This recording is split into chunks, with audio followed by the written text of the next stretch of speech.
வணக்கம் மக்களே. திருச்சியில் இருக்க கோவிலில் லைனாக தரிசனம் பண்ணின்னு வந்துட்டுருக்கோங்க. அந்த வரிசையில் இப்போ எந்த கோவிலுக்கு வந்திருக்கோன்னு கேட்டிங்கன்னா, பஞ்சபூத ஸ்தலங்களில் ஒன்றான திருவானைக்கா கோவில் தான் வந்திருக்கும். இங்கே சிவபெருமானையும் தாயாரும் தரிசனம் பண்ண பிறகு சமயபுரம் மாரியம்மன் கோவில் போயிருந்தவங்க அங்கேயும் தரிசனம் முடிச்சிட்டோம். அந்த கோவிலையும் நீங்கள் இந்த வீடியோவிலே பார்ப்பீங்க. வழக்கம் போல் ஃபுல்லாக பார்த்து சப்போர்ட் பண்ணுங்கள். இதுக்கு முன்னாடி நாங்கள் பார்த்த கோவில்கள்லாம் சோழநாடு கோவில் சீரீஸ் அப்படின்ற பேரில் லாங் வீடியோஸ் அப்லோட் பண்ணியிருக்கோங்க. அதில் ஸ்ரீரங்க பெருமாள் கோவில், திருச்சி உச்சி பிள்ளையார் கோவில் இப்படி லைனாக போட்டிருக்கோம். அதையும் பார்த்து சப்போர்ட் பண்ணுங்க. வாங்க வீடியோக்குள்ள போலாம்.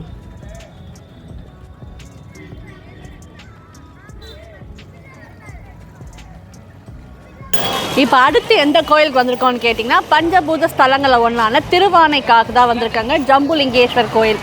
அவரை தரிசனம் பண்ணிட்டு வந்துட்டு கோயில் எப்படி இருக்குது, எவ்வளோ பெரிய கோயில், இது எல்லாமே சொல்கிறவாங்க. உடம்பு இப்போ கொஞ்சம் பரவாயில்லைங்க. கொஞ்சம் நேரம் ட்ராவல் பண்ண கொஞ்சம் ரிலாக்ஸ் பண்ணிட்டேன். அங்கே கோயில் அடைய ரெஸ்ட் ரூம் போயிட்டு வரோம். கொஞ்சம் ரிலாக்ஸாக இருக்குது, பெயினும் கம்மியாக இருக்குது. சுவாமி தரிசனம் பண்ணிட்டு வந்து சுவாமி எப்படி இருந்தாருன்னு உங்களுக்கு சொல்கிறேன். வாங்க. நம்ம ஸ்ரீரங்க பெருமாளை தரிசனம் முடிச்சுட்டு வெளியே வரும்போது சாயங்காலம் 5:10 ஆயிடுச்சு இல்லைங்களா. இப்போ ஒரு 5:45 மணி இருக்குங்க. இந்த கோயிலை தரிசனம் முடிச்சுட்டு வெளியே வரும்போது நல்லாவே இருட்டுச்சுங்க. இந்த கோயிலும் நல்ல பெரிய கோவில் தான். ஸ்ரீரங்க பெருமாள் கோயிலேருந்து இந்த கோயில் ரொம்ப பக்கமே இருக்குங்க. ஒரு 3.5 கிலோமீட்டர் தான் இருக்கும். இங்கே இருக்கக்கூடிய சிவபெருமானுக்கு பேர் ஜம்புகேஸ்வரர், தாயார் அகிலாண்டேஸ்வரி. சிவபெருமானுக்கு இன்னொரு பேர் அழகாக தமிழில் அப்புலிங்கம் அப்படின்னு இருக்குங்க. இந்த கோயிலோட டைமிங்ஸ் இங்கே பார்த்துடலாங்களா. காலையில் 6 மணிலேருந்து மதியம் 1 மணி வரலும் இருக்குங்க. திரும்ப மதியம் 3 மணிலேருந்து நைட்டு 8:30 மணி வரலும் இந்த கோயிலோட நட திறந்திருக்கும். கோயிலுக்குள்ளே வரும்போது முதல்ல ஜம்புகேஸ்வரர் சன்னதிக்கு முன்னாடி கொடிமரம் இருக்குங்க. அழகாக இங்கேயும் நல்லா புதுப்பிச்சிருந்தாங்க. பார்க்கறதுக்கு பலப்பலன்னு ரொம்ப அழகாக இருந்தது. நீங்களும் கொடிமரம் தரிசனம் பண்ணிக்கோங்க. அங்கே ரெக்கார்டிங்கில் ஓம் நம சிவாயா அப்படின்ற மந்திரம் அப்படியே மெல்லிசாக ஒழிச்சிட்டு இருந்துச்சுங்களா. கேட்குறதுக்கே மனசுக்கு ரொம்ப அமைதியாக இருந்துச்சுங்க. உங்களுக்கும் கேட்குதான்னு பாருங்கள்.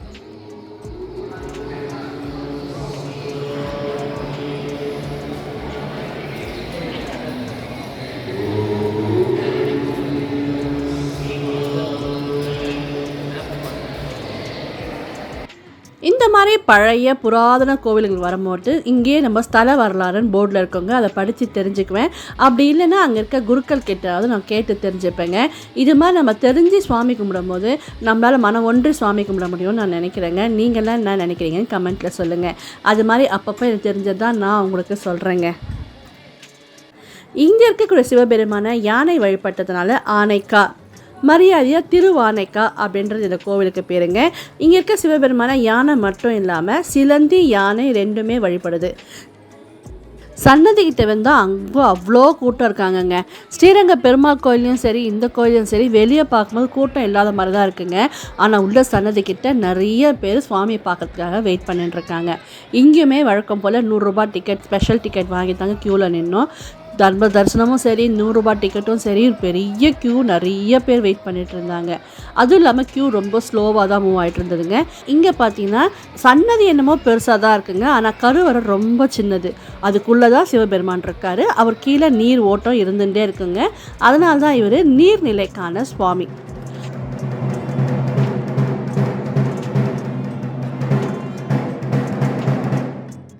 இந்த கோவிலும் சுவாமிக்கு தரிசனத்துக்கு நின்றுட்டு இருக்கும் போது அங்கேயே வந்து திரும்ப உற்சவ மூர்த்திகள் 2 பேருமே அழகாக ரெடி ஆகி புறப்பாடு போனாங்கங்க. அவங்களையும் தரிசனம் பண்ண முடிஞ்சது. ஜம்புகேஸ்வரர் தரிசனம் பண்ணிட்டு வெளிப்பிரகாரம் சுற்றிட்டு இப்போ நான் எங்கே போயிட்டுருக்கேன்னு கேட்டிங்கன்னா, தாயார் சன்னதி நோக்கி தான் போயிட்டுருக்கேங்க. மிகப்பெரிய கோவில் அப்படின்றதுனால தாயார் சன்னதி கொஞ்சம் தள்ளி தான் இருக்குது. நல்ல பெரிய பிரகாரங்க. நைட் ஆகிட்டதுனால ஜிலு ஜிலு ஜிலுன்னு காற்றுங்க. நடந்து வர்றதுக்கே அவ்வளோ நல்லா இருந்தது. உள்ளே போனால் அங்கேயும் கொடிமரம் தரிசனம் முடிச்சுட்டு தாயார் சன்னதிக்கிட்ட வந்து தாயாரையும் தரிசனம் பண்ணியாச்சு. நாங்கள் போகும்போது கொஞ்சம் கூட்டமாக தான் இருந்ததுங்க. சுவாமியெல்லாம் கும்பிட்டுட்டு சுற்றி வரத்துக்குள்ளே கூட்டமே இல்லை. அங்கே பள்ளி அறை இருந்ததுங்க. அங்கே தான் இப்போ நான் விழுந்து கும்பிட்றேன். இந்த மாதிரி பெரிய கோவில்களில் பள்ளி அறை இருக்கும், பள்ளி அறை பூஜையெல்லாம் நடக்கும் இல்லைங்களா. அதெல்லாம் பார்க்கணுன்னு எனக்கு ரொம்ப ஆசைங்க. அதெல்லாம் பார்க்க கொடுத்து வச்சுருக்கணும். நீங்கள் இந்த கோவிலில் பள்ளி அறை பூஜை பார்த்துருக்கீங்களான்னு கமெண்ட்டில் சொல்லுங்கள். இங்கே இருக்கக்கூடிய தாயார் பேர் அகிலாண்டேஸ்வரி, அகிலத்தை காக்கக்கூடிய அகிலாண்டேஸ்வரி. இங்கே இருக்க அம்மா பார்த்திங்கன்னா 4 சொரூபமாக நமக்கு காட்சி கொடுக்குறாங்க. காலையிலே மகாலட்சுமி, மத்தியானத்தில் பார்வதி, சாயங்காலம் சரஸ்வதி, இரவு வாராகி அம்மனா 4 சொரூபமாக நமக்கு காட்சி கொடுக்குறாங்க. அது மட்டும் இல்லாமல் இங்கே இருக்கக்கூடிய பார்வதி தேவி வந்து ஞானம் பெறுவதற்காக அந்த அம்மாவோட அன்பினால், நீர்னால் லிங்கத்தை ஏற்படுத்தி அந்த அம்மா வழிபட்டது. அதாவது யானையும் சிலந்தையும் வழிபடுறதுக்கு முன்னாடி இந்த லிங்கம் எப்படி உருவாச்சுன்னா பார்வதி பார்வதி தேவி தான் உருவாக்கி சுவாமி கும்பிட்டுருக்காங்க. அந்த அம்மாவே ஞானம் பெறுவதற்காக இங்கே வழிபட்டதுனால இங்கேருந்து நாம் சுவாமி கும்பிட்டா நமக்கும் ஞானம் பிறக்கும் அப்படின்ற ஒரு ஐதீகம் இங்கே உண்டுங்க. இன்றைக்கி கூட குருக்கள் மத்தியானம் 12 மணிக்கு புடவை கட்டிக்கிட்டு நகையெல்லாம் போட்டுக்கிட்டு பார்வதியாக தன்னையே பார்வதியாக பாவிச்சு இங்கே இருக்கக்கூடிய சிவபெருமானுக்கு பூஜை பண்ணுறாங்களாம். இதுதான் இந்த கோவிலோட ஐதீகங்க. இதில் இந்த மாதிரி பல சிறப்புகள் இந்த கோவிலுக்கு உண்டு. வழக்கம் போல் இங்கேயும் நல்ல கூட்டம். சுவாமி இருந்தாலும் நிதானமாக நல்லா தரிசனம் பண்ணிட்டு வந்தோம். இது பஞ்சபூத ஸ்தலங்களில் ஒன்றும் சொன்னோம் இல்லைங்களா. பஞ்சபூத ஸ்தலங்கள் என்னென்னு பார்த்துடலாங்க. திருவண்ணாமலை அக்னிங்க, நிலம் காஞ்சிபுரம் ஏகாம்பரநாதர், அப்புறம் வாயு காளஹஸ்தி, ஆகாயம் சிதம்பரம். இந்த ஸ்தலம் தான் நீருக்கான ஸ்தலம் திருவானைக்கா. இந்த கோயிலில் பார்த்தீங்கன்னா ஈஸ்வரர் ஜம்புகேஸ்வரர், தாயார் அகிலாண்டேஸ்வரி. ஜம்புகேஸ்வரர் சன்னதி எப்படி இருக்குன்னு கேட்டிங்கன்னா, சன்னதி என்னமோ பெருசுங்க, ஆனால் கருவறை இவ்வளோண்டு தான், இவ்வளோண்டு வழியில் தான் நம்ம குனிஞ்சி உள்ளே போய் சுவாமி தரிசனம் பண்ணிட்டு வரணும். அவர் நீர் கொஞ்சம் நீரோட்டமாகவே இருக்குது அவருக்கு, அதனால தான் அவருக்கு ஜம்புகேஸ்வரர் அப்படின்னு சொல்கிறோம். அகிலாண்டேஸ்வரி நீரில் லிங்கம் பிடிச்சி பூஜித்து சவம் செய்ததுனால இந்த இதுக்கு நீர் ஸ்தலம் அப்படின்னு சொல்கிறாங்க. அது மட்டும் இல்லாமல் இன்னொரு கதை இருக்குங்க. இந்த லிங்கத்தை சிலந்தியும் யானையும் பூஜை பண்ணுறாங்க. சிலந்தி எப்படி பண்ணோம், வலை மாதிரி கட்டி சுவாமி கும்பிடும் இல்லைங்களா. யானை என்ன பண்ணுது, டெய்லி குளிச்சு காவிரி ஆற்றில் குளிச்சுட்டு தண்ணி எடுத்துன்னு லிங்கத்து மேலே போட்டு பூ போட்டு இப்படி சாமி கும்பிடுது. இது என்ன பண்ணுது, இது டெய்லி என்னடா யாரோ ஒரு சிலந்தி கட்டி அசிங்கப்படுத்துகிறாங்க லிங்கத்தை, தும்பிக்கையில் வலிச்சு போடுறது இதோட வேலையாக இருக்குது. இப்படியே தான் நடந்துட்டுருக்குங்க. சிலந்தி வலை கட்டுறதும் யானை அதை பிச்சு போடுறதும் இப்படியே நடந்துட்டுருக்கு. ஒரு நாள் ரெண்டுத்துக்கும் சண்டை சிலந்தியை யானை அடிச்சிடுது. அதனால் சிலந்தி குத்துவிற்குமா என்ன பண்ணுது, அப்படியே தும்பிக்கையில் போயிட்டு உள்ளே போய் குடஞ்சி யானை 2 பேருமே இறந்து போய் முக்தி அடைஞ்சிடுறாங்க. அப்படி அந்த சிலந்தினால் முக்தி அடைஞ்ச ராஜா கட்டின ஸ்தலம் தான் இது. அவருக்கு என்ன இருந்தாலும் ஒரு கோவம் இருக்குது, யானை நம்மளை கலைச்சது இல்லையா நம்ம பூஜையை, அதனால் யானை உள்ளே நுழையாதபடியான ஒரு கருவறை சின்னதாக கட்டினதாக இந்த கோயிலுக்கு ஒரு ஐதீகம் இருக்குங்க. இன்னும் நிறைய சிறப்புகளுடைய கதை. நான் சொல்கிற கதை கரெக்டுன்னு தான் நான் நினைக்கிறேங்க. தப்பாக இருந்தால் நீங்கள் கமெண்ட்டில் சொல்லுங்கள், திருத்திக்கிறேன். இப்போ அடுத்து நம்ம சமயபுரம் மாரியம்மனை போய் தரிசனம் பண்ணியே ஆகணுங்க. எனக்கு ரொம்ப ஆசையாக இருக்குது, ஆனால் நான் பார்த்தே ஆகணும். அந்த பிரம்மாண்டமான உருவத்தை பார்த்தே ஆகணும் ஒரு ஆசை இருக்குங்க. அதனால் பசங்களை கேட்டிருக்கேன். லேட் நைட் ஆகிடுச்சு, கிருத்திக் வர வெயிட் பண்ணிட்டுருக்கான். கிருத்திக் என்ன சாப்பிட்டா எதுன்னு பார்த்துட்டு சமயபுரம் அம்மனை நட சாத்ததுக்கு முன்னாடி பார்க்கணுன்னு இப்போ போட போகிறோம் நாங்கள். வாங்க.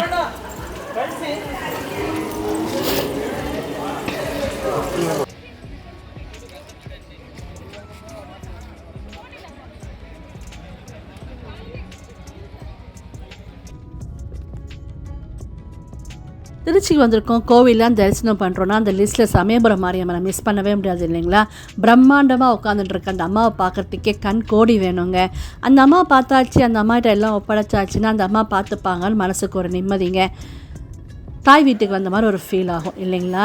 இப்போ இந்த கோவிலும் நல்லா பிரம்மாண்டமாக கட்டியிருக்காங்கங்க. முடி காணிக்கை செலுத்துறதுக்கு தனியாக பில்டிங், ஒரு பெரிய ஷெட் இருந்ததுங்க. நிறைய பேர் அங்கே படுத்து தூங்கிட்டு இருந்தாங்க.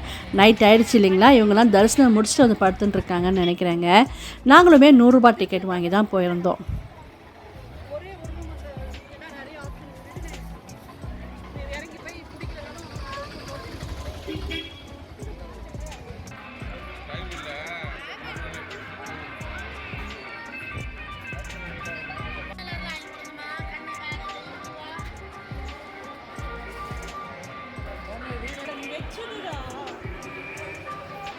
என்ன பூனா, முட்டி வலின்னு சொன்னேன், இவ்வளோ ஸ்பீடாக நடக்கிறேன்னு பார்க்குறீங்களா. நல்லா ஜிலுன்னு காற்றுங்க. வலி இப்போ கொஞ்சம் குறைஞ்சிருக்கு, அதனால தான் ஸ்பீடாக நடந்துட்டுருக்கேன். புராதன கோவில்கள்னால் எனக்கு ரொம்ப பிடிக்குங்க. அங்கே இருக்க சுவாமிகளை தரிசனம் பண்ணணும் அப்படின்னா எனக்கு ரொம்ப பிடிக்கும். அதனால தான் எனர்ஜெட்டிக்காக போயின்ட்டுருக்கேன்.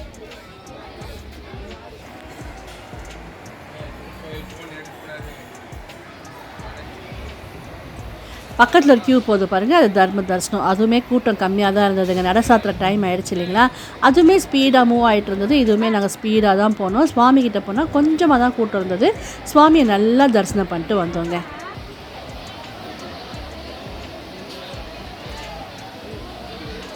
இது பார்த்திங்கன்னா கோபுர தரிசனம் பண்ணிக்கோங்க. சுவாமிக்கு அடுத்து இருக்கக்கூடிய சன்னதி சுற்று பிரகாரம். நம்ம சேனலில் நிறைய கோவில்கள் சீரியஸாக போட்டிருக்கோங்க. அது வடக்கு பக்கம் இருக்க கோவில்கள் வீடியோஸ் எடுக்கும்போது எங்களால் எந்த கட்டுப்பாடும் இல்லைன்றதுனால தெளிவாக எடுத்து உங்களுக்கு காட்ட முடிஞ்சுதுங்க.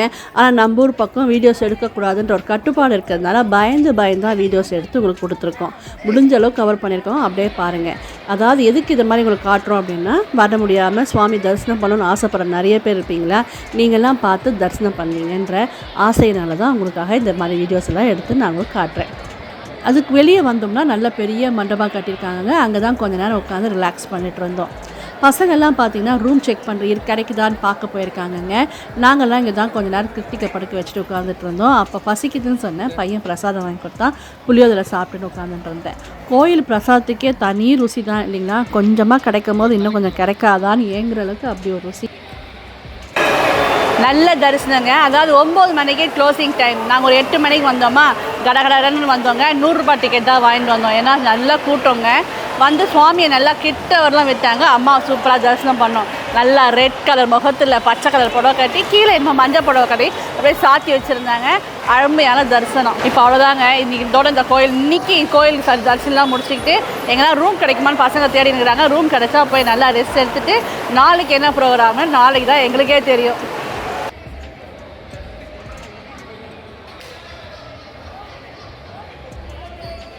மக்களுக்காக பச்சை பட்டுன்னு இருக்கக்கூடிய சமயபுரத்து மாரியம்மனை தரிசனம் பண்ணியாச்சு. அம்மாவை பார்க்குறதுக்கு அவ்வளோ அற்புதமாக இருந்துச்சுங்க. மனசு ரொம்ப லேசாக இருந்தது. பார்க்கும்போதே கண்ணில் தரையாக தண்ணி வந்ததுங்க. என்னமோ நம்ம அம்மாவை பார்க்குற மாதிரி ஒரு ஃபீலிங். அம்மாகிட்ட நம்ம மறக்குறையெல்லாம் சொல்லியாச்சுங்க. எல்லோரும் நல்லா இருக்கணுன்ற வேண்டுதலை வச்சாச்சு. இப்போ கொஞ்சம் ரிலாக்ஸாக மண்டபத்தை உட்காந்துட்டுருக்கேங்க. பசங்க 2 பேரும் இங்கே எதுனா ரூம் கிடைக்குதான்னு பார்க்க போயிருக்காங்க. ரூம் கிடைச்சா இங்கே திருச்சிலேயே இன்றைக்கி தங்குறதா தான் பிளானுங்க. நாளைக்கு எந்த ஊருக்கு போகிறோன்ட்டு நாளைக்கு சொல்கிறேன். ரூம் டூரெல்லாம் அடுத்த வீடியோவில் பார்ப்பீங்க. டீ காஃபி நம்ம சாப்பிட்ற பழக்கமும் இல்லைன்றதுனால நமக்கு தேவைப்படாது. அந்த டைமில் இன்னொரு கோவில் பார்க்கலாமே அப்படின்னு தான் நாங்கள் நினைப்போங்க. அதனால தான் எதுவுமே சாப்பிடல. மத்தியானம் லஞ்ச் சாப்பிட்டதாங்க. நல்ல பசி எடுத்துருச்சு. இப்போ சாப்பிட்டுடலாங்களா. அதாவது பசங்களுக்கு பிடிச்ச மாதிரி தான் ஆர்டர் பண்ணியிருக்கோங்க. நூடுல்ஸு, எப்பயும் போல் நான், பன்னீர் கிரேவி இது மாதிரி தான் ஆர்டர் பண்ணியிருக்கோம். சாப்பிட்டுட்டு அப்புறம் நைட் போய் ரூமில் ரெஸ்ட் எடுக்க வேண்டியது தான். இந்த வீடியோ உங்களுக்கு பிடிச்சிருந்தால் லைக் பண்ணுங்கள். போனாஸ் கிரியேஷன்ஸை சப்ஸ்கிரைப் பண்ணி சப்போர்ட் பண்ணுங்கள். மறக்காமல் உங்கள் ஃப்ரெண்ட்ஸுக்கு இந்த வீடியோவை ஷேர் பண்ணுங்கள். தேங்க்ஸ் ஃபார் வாட்சிங். பாய்.